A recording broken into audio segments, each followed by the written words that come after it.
Baik. Assalamualaikum warahmatullahi wabarakatuh. Saya Hafiz Agiusal, mahasiswa Komunikasi dan Penyiaran Islam yang mengambil mata kuliah Praktikum Humas dan Keprotokolan. Di sini saya akan menjelaskan makalah yang telah saya kerjakan dengan teman-teman saya, yaitu Lisa Mala Hikmah, Mardiana Nengsi, dan juga Rama Fitria. Jadi judul makalah saya hari ini adalah tentang penyampaian informasi ke masyarakat atau publik oleh Humas PT Unilever Indonesia. Jadi di sini saya akan menjelaskan bagian pendahuluan, bagian pertama dari suatu makalah.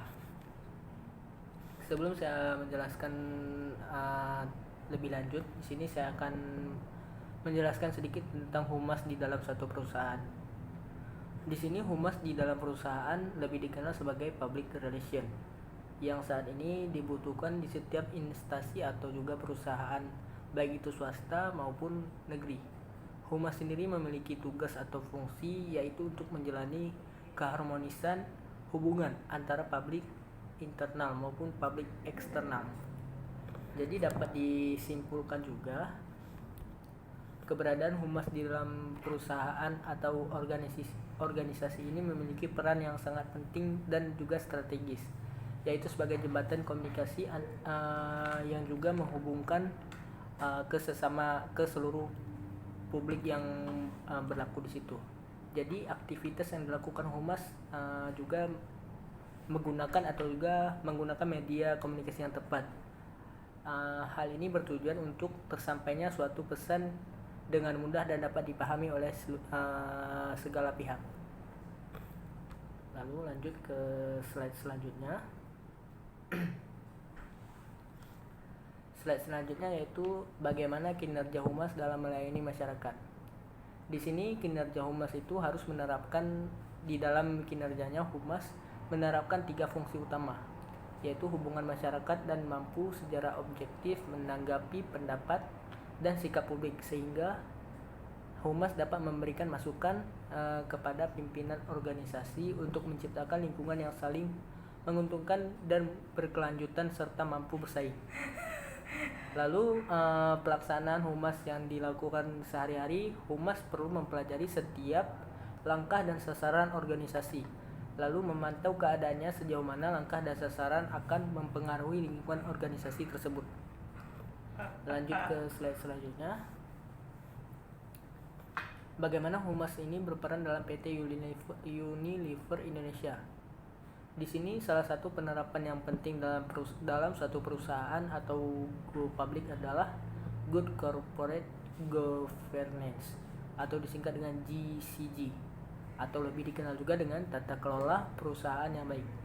GCG ini merupakan suatu sistem untuk mengarahkan dan mengendalikan suatu perusahaan, yakni struktur corporate governance, yaitu menetapkan distribusi hak dan kewajiban di antara berbagai pihak yang terlibat dalam suatu korporasi, seperti dewan direksi, para manajer, para pemegang saham, dan pemangku kepentingan lainnya.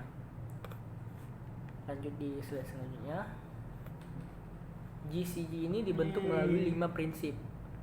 Di sini ada 5 prinsip dasar, yaitu menjadi pedoman dasarnya, yakni transparansi, akuntabilitas, independensi, responsibilitas, dan kesetaraan dan kewajaran. Jadi untuk inilah perlu suatu kerjasama. Saya Lisa Mala Hikmah ingin menjelaskan tentang strategi public relation. Strategi public relation adalah alternatif optimal yang dipilih untuk ditempuh guna mencapai tujuan tertentu.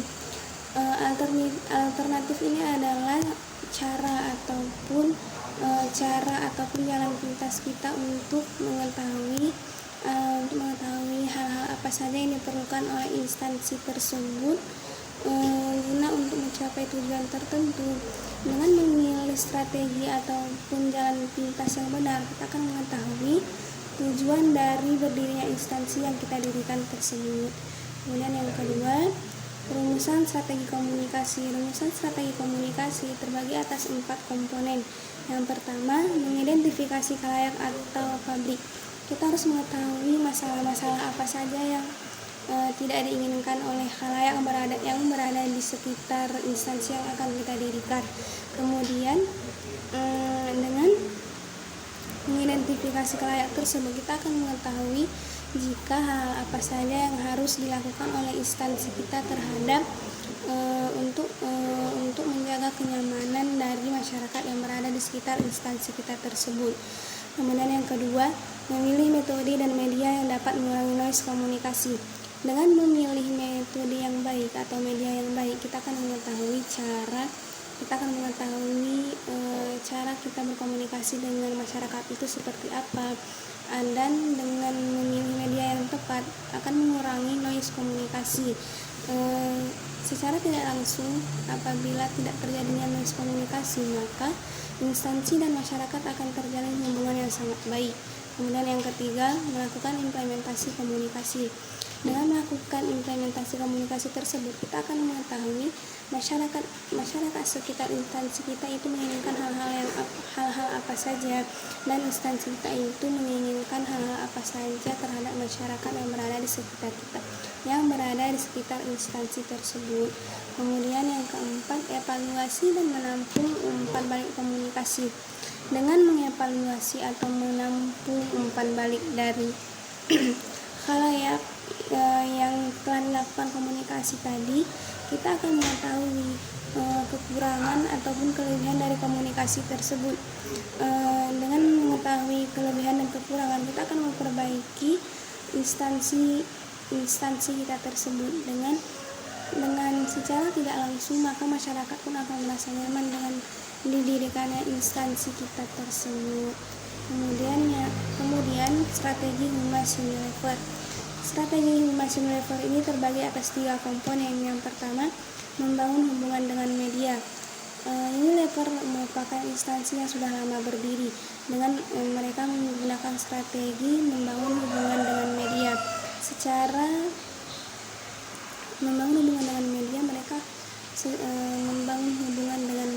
Secara otomatis mereka akan dikenal oleh masyarakat yang berada di luar daerah maupun maupun yang berada di sekitar instansi tersebut. Kemudian yang kedua, melaksanakan CCR atau melakukan pendekatan internasional dan eksternal. Mereka telah kita ketahui mereka juga melakukan hubungan internasional dan eksternal. Mereka melakukan hubungan tersebut melalui media-media seperti media online, website, dan lain sebagainya. Kemudian yang ketiga, bertahan dengan bisnis yang sejalan dengan aspek hukum. Unilever dikenal dengan instansi yang sangat menjunjung tinggi hukum. Dengan menjunjung tinggi hukum, maka akan dipastikan mereka akan dapat bertahan lama hingga saat ini. Assalamualaikum warahmatullahi wabarakatuh. Saya Marni Denisi. Baik, selanjutnya saya akan menjelaskan mengenai PT Unilever Indonesia. Sebelumnya, Unilever itu adalah perusahaan multinasional yang berkantor pusat di Belanda dengan nama Unilever NV dan yang di London dengan nama Unilever PLC. Unilever itu adalah perusahaan yang memproduksi makanan, minuman, pembersih, dan juga perawatan tubuh. Unilever sendiri adalah perusahaan yang memproduksi barang rumah tangga terbesar ketiga di dunia. Selanjutnya adalah sejarah PT Unilever Indonesia. Pada tahun 5 Desember 1933, pertama kali didirikan dengan nama Lever Zipvanbreken NV yang bertempatan di daerah Angke, Jakarta Utara. Selanjutnya pada tanggal 22 Juli 1980, perusahaan berganti nama menjadi PT Unilever Indonesia. Kemudian terakhir pada tanggal 30 Juni 1997 berubah nama lagi menjadi PT Unilever Indonesia Tbk. Selanjutnya, PT Unilever Indonesia memiliki visi dan misi. Visinya adalah untuk meraih rasa cinta dan penghargaan dari masyarakat Indonesia dengan menyentuh kehidupan setiap orang Indonesia tiap harinya. Misinya adalah bekerja untuk menciptakan masa depan yang lebih baik setiap hari, membantu konsumen dan masyarakat luas untuk merasa nyaman, berpenampilan baik, dan lebih menikmati hidup melalui brand dan layanan yang baik. Kemudian menginspirasi masyarakat untuk melakukan langkah kecil setiap harinya, yang bila digabungkan bisa mewujudkan perubahan bagi dunia. Senantiasa mengembangkan cara baru dalam berbisnis dan memungkinkan untuk terus tumbuh sambil mengurangi dampak terhadap lingkungan. Selanjutnya, PT Unilever Indonesia memiliki prinsip bisnis 4G, yaitu yang pertama ada consistent growth, yang berarti pertumbuhan yang konsisten. Artinya, pertumbuhannya yang tidak berubah-ubah atau tetap sama. Selanjutnya ada competitive growth, yaitu pertumbuhan yang kompetitif. Artinya, selalu unggul dalam persaingan. Kemudian yang ketiga ada profitable growth, yaitu pertumbuhan yang menguntungkan. Artinya, pertumbuhan itu meraup penghasilan atau menambah keuntungan bagi perusahaan. Kemudian yang keempat ada sustainable growth, yaitu pertumbuhan yang berkelanjutan. Artinya tidak hanya sampai di situ saja, tetapi terus turun-temurun per generasi. Selanjutnya pada slide terakhir saya menampilkan brand-brand dari Unilever. Dapat kita lihat bersama bahwa brand-brand dari Unilever ini tentu sudah tidak asing bagi kita semua. Hampir tiap hari kita menggunakannya dan sangat mudah ditemukan di pasaran seperti sabun lak, Pond's, Rexona, bumbu masakan Royco, sampo clear, sunlight pencuci piring, rinso untuk baju, Molto, Pixal, Wipol, dan lain-lain. Baik, terima kasih kepada teman-teman sebelumnya. Di sini saya akan melanjutkan dan menjelaskan sedikit tentang bagaimana PT Unilever menyampaikan informasi kepada publik atau masyarakat. Jadi, salah satu peran dari informasi untuk masyarakat adalah untuk menggerakkan atau mengarahkan mereka agar mereka dapat melakukan suatu hal. Jadi, masyarakat dapat bergerak sesuai arahan yang sudah kita berikan. Untuk PT Unilever Indonesia, strategi promosi yang paling banyak dilakukan melalui media elektronik seperti televisi, radio, media sosial, dan sebagainya. Namun, dalam kehidupan sehari-hari, promosi yang dilakukan Unilever tidak hanya melalui media elektronik, tetapi banyak juga melalui media cetak, sponsorship, dan juga mengadakan event-event. Ada beberapa cara Unilever untuk melakukan promosi. Yang pertama adalah advertising. Advertising adalah informasi yang dibayarkan melalui sebuah media untuk berkomunikasi kepada masyarakat melalui penyampaian secara umum atau non-versal. Jadi, Unilever memanfaatkan media periklanan ini sebagai media untuk promosi mereka. Mereka melakukan iklan di media elektronik maupun cetak. Contohnya seperti televisi, radio, internet, outdoor, serta merupakan salah satu media untuk mempromosikan produk mereka kepada masyarakat, tentang kegunaan produk mereka, bagaimana cara menggunakannya, dan apa manfaatnya untuk masyarakat itu. Di sini ada 4 prinsip komunikasi Unilever dengan konsumennya. Yang pertama adalah membangun kepercayaan konsumen. Jadi di sini mereka berusaha keras agar dapat mempertahankan kepercayaan konsumen terhadap produk yang mereka gunakan. Yang kedua adalah memastikan produk mereka aman. Jadi di sini Unilever bertanggung jawab untuk memastikan apakah produk mereka aman digunakan oleh masyarakat atau tidak. Apakah produk mereka bisa digunakan oleh masyarakat atau tidak. Yang ketiga adalah transparan untuk komposisi produk yang mereka gunakan. Jadi di sini PT Unilever transparan terhadap komposisi produk yang mereka gunakan untuk masyarakat, apakah aman digunakan untuk masyarakat atau tidak. Yang keempat, melakukan komunikasi yang terbuka dengan konsumen. Jadi di sini fungsinya untuk mendapatkan feedback dari masyarakat itu sendiri terhadap produk yang telah mereka gunakan. Bentuk promosi yang kedua adalah sales promotion. Sales promotion adalah bentuk kegiatan promosi yang beragam, termasuk pertunjukan, kontes, sampel atau contoh, pajangan, serta peragaan produk di depan konsumen langsung. Jadi di sini mereka memperagakan produk mereka di depan konsumen langsung. Bentuk promosi yang ketiga adalah promosi melalui direct marketing.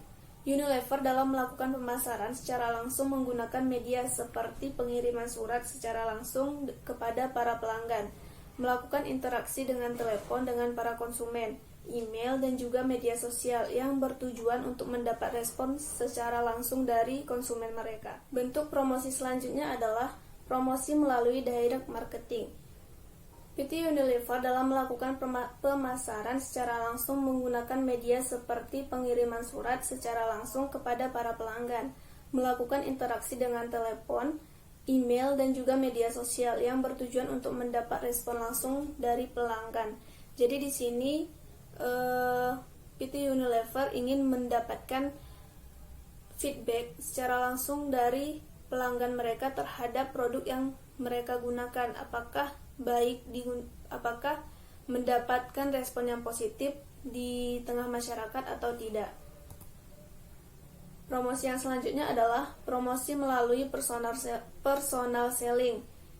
Unilever juga melakukan interaksi langsung dengan konsumen mereka dengan mengadakan presentasi, menjawab pertanyaan, dan menerima pesan langsung dengan konsumen mereka. Jadi ini komunikasi yang dilakukan secara langsung antara pembeli dengan penjual. Promosi yang kelima adalah promosi melalui public relation dengan menggunakan website.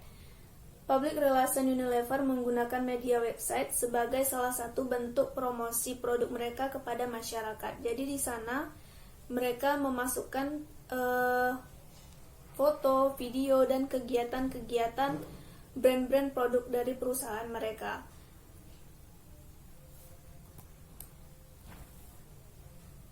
Mungkin hanya inilah presentasi dari kelompok kami. Lebih dan kurang kami mohon maaf. Wabillahi taufiq wal hidayah. Assalamualaikum warahmatullahi wabarakatuh.